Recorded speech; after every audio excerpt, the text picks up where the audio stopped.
perspective of where they are driving and where they are going. So this is what smart transportation is to me, and where are we?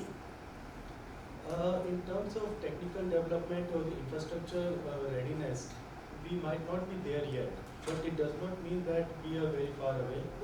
So I worked at Ford Motor Company. I worked with the U.S. Department of Transportation as well in USA. Most of the solutions are developed in India. They are just not implemented in India.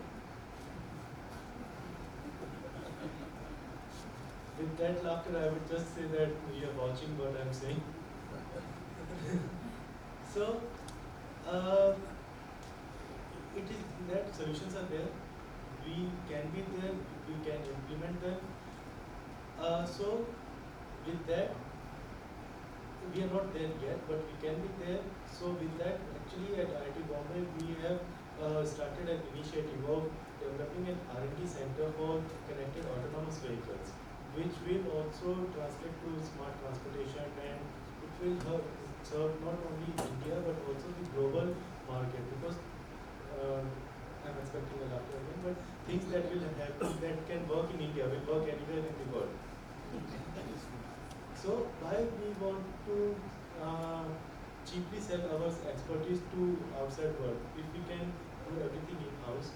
So with that aim, we want to develop all of these solutions indigenously, make in India, made in India, by India, and sell it to entire world. So with that aim, we are actually developing an R&D center for connected autonomous vehicle and smart cities, where we will also host some data-driven or data hubs, data processing units, and also it will lead into students and skill development. Not only our students but also professionals who are currently working in the industry, and they need to be upgraded with the latest technology. So this kind of R&D center will help in upgrading the existing professionals in the field, while we are also training our students who can be ready not on day 0, not on day 1, but on day -1 before they graduate. So this is our plan to be prepared, and we will also be working with some all relevant ministries, relevant government authorities to develop standards.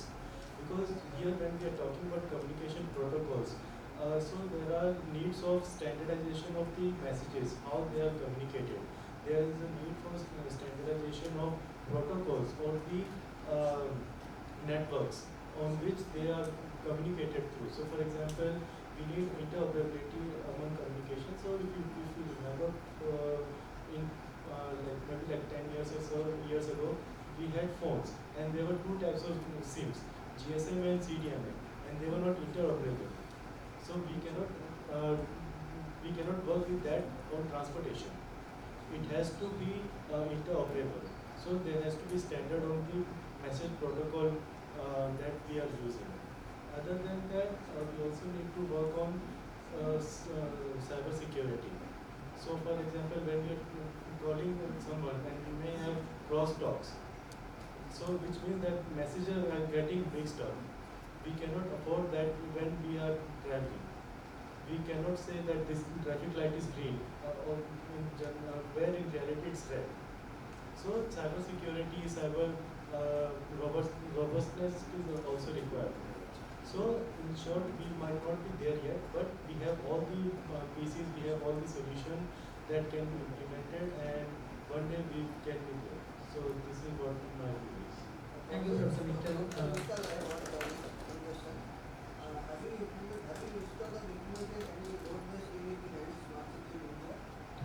Have I implemented what? Road waste. So not from the road wastage part, you mean like the pavement and all of those parts?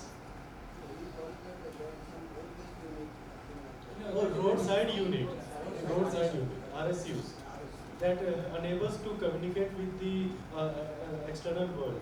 So for example, traffic signal can give its status to the roadside unit, and roadside unit can tell a vehicle or my mobile phone that this is the status of the upcoming traffic signal.